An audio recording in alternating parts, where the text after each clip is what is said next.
Hi guys, welcome to this week's edition, exciting edition of Stella in the City.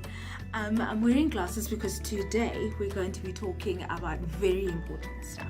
I'm going to be talking about managing your finances, specifically around paying off your debt or saving. So this year what I decided, okay, let's maybe backtrack a little bit. So a few years ago, when I moved to Joburg, I found myself in a huge, I won't say huge, but I found myself in a position where I was owing a lot of money. I had a lot of debt. I can't see these glasses. They're fake, by the way, but they make me look like super important. Why do the dogs always bark when I'm taking a video?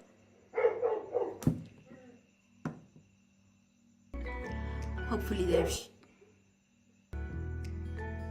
there were also other factors that played into me finding myself in a lot of debt that weren't exactly my fault, but they have certainly taught me a few lessons. And this is, I think, why I'm also very passionate about maybe personal finance should be brought into schools.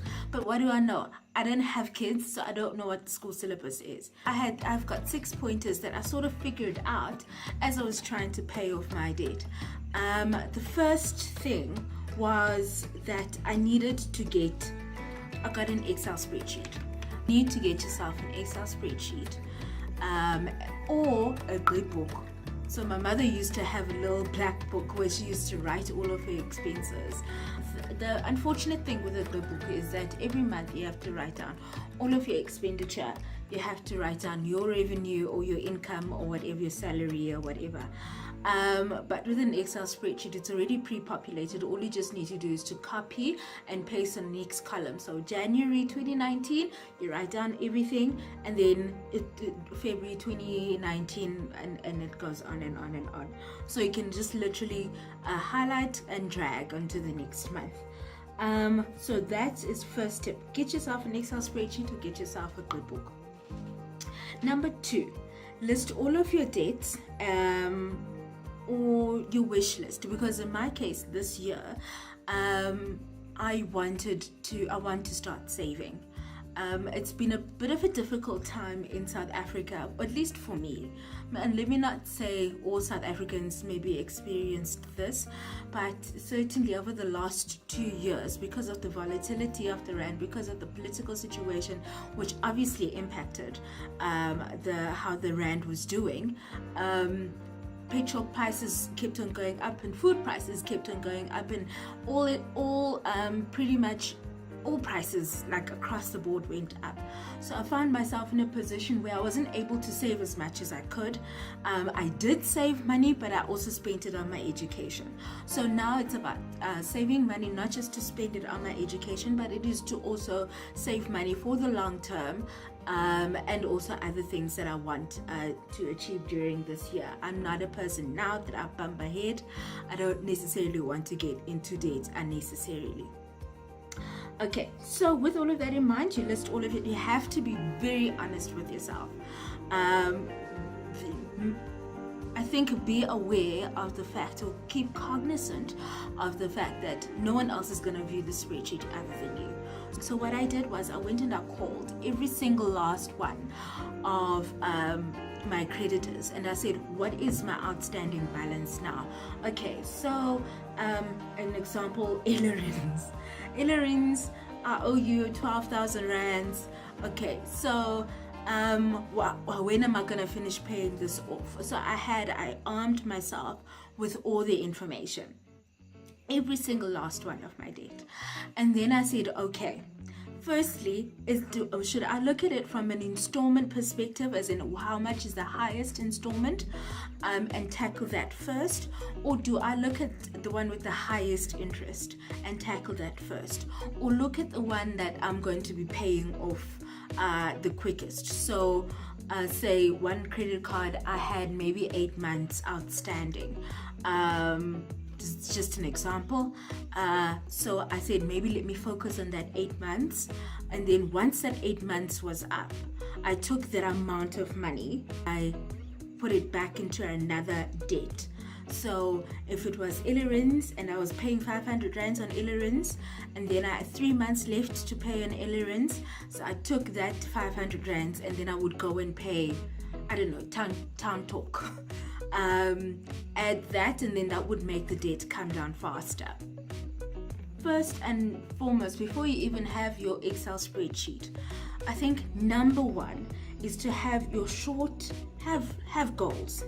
Have your short term, have your medium term, have your long term goals in mind. For me, it was a long term goal was financial freedom, and that includes not being in debt. Part of my financial freedom now is to try to make sure that I save money while trying to make money. My short term was to say, out of these 5 debts that I have outstanding, in the next 6 months, I want to have paid off 2. Even if I pay an extra 50 rands a month. Even before that, because I was really struggling to just live, basically, I took time and I said, for the next 3 months, I sort of want to study my financial habits. And I also want to get stability in terms of my salary and what was going out. Let me just get a hold or a handle of my finances so I can pay everything off, even if I don't have anything at the end of the month. But I want to make sure that everything at the end of the month is paid. A medium-term goal in terms of me paying off my debt was actually, the medium-term goal was to say, I'm going to pay off the 2. The short term was to say, I just want to be able to, during that time, I mean, there was also other stuff that was happening in my life, but one of the main things was that I want to be able to go to sleep at night knowing that everything is covered, everything is paid. So that was literally something like to get hold of my insomnia, because again, my debt was playing around in my head. I was like, I'm so young and I'm stuck in this enormous giant hole. Okay, so then the 4th one is be disciplined. Be disciplined. So I said there's 2 things that I said to myself. Number one, I again looked at my current financial situation and I said to myself, you know what, self, you can't afford to live in this flat anymore. You're going to have to move out. So I moved out and I downgraded for all intents and purposes. I mean, this is a lovely place, but it's not exactly my dream place. Where I stayed, I had an enormous balcony and literally every night I would view sunsets like you have no idea. Like, I love sunsets. So for me to get home from a long day at work, I just go and sit outside, have a cup of tea.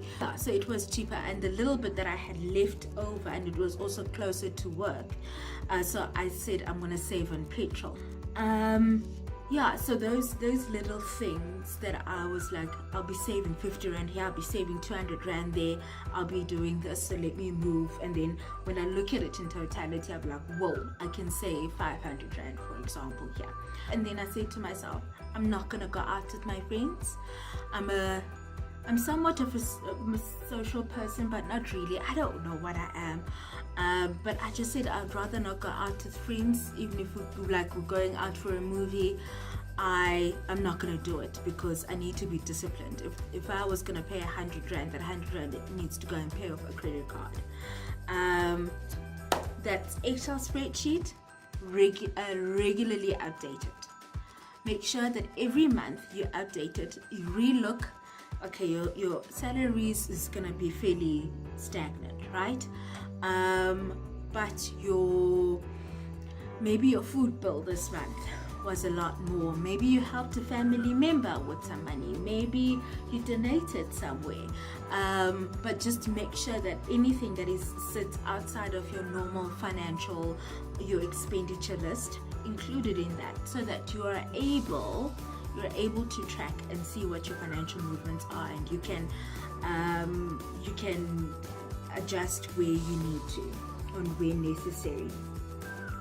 And then the last point, whenever you reach a milestone, make sure that you reward yourself. So I've recently learned this. This is something that I am trying to implement into my life, because I was updating my LinkedIn profile over December period, and I realized, oh my word, I've accomplished quite a bit over the last few years, but I never took the time to sit down and be like, well done, Stella, go and do something to reward yourself.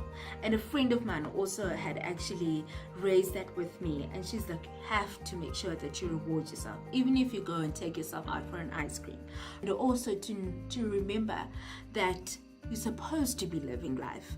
You're not supposed to be a slave to debt.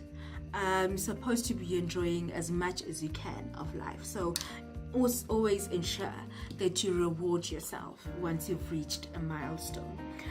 But thank you very much for watching, and I really hope that it's helped. If you have any tips, any suggestions on how to save even more money, maybe a couponing, I don't know. I'll be looking out on other tips, on other ways in which to save money, and I'll be sharing with you guys. But please do subscribe, and please do give this video a thumbs up, because it really does support my channel, and it also gives me and also makes me feel like someone is watching out there.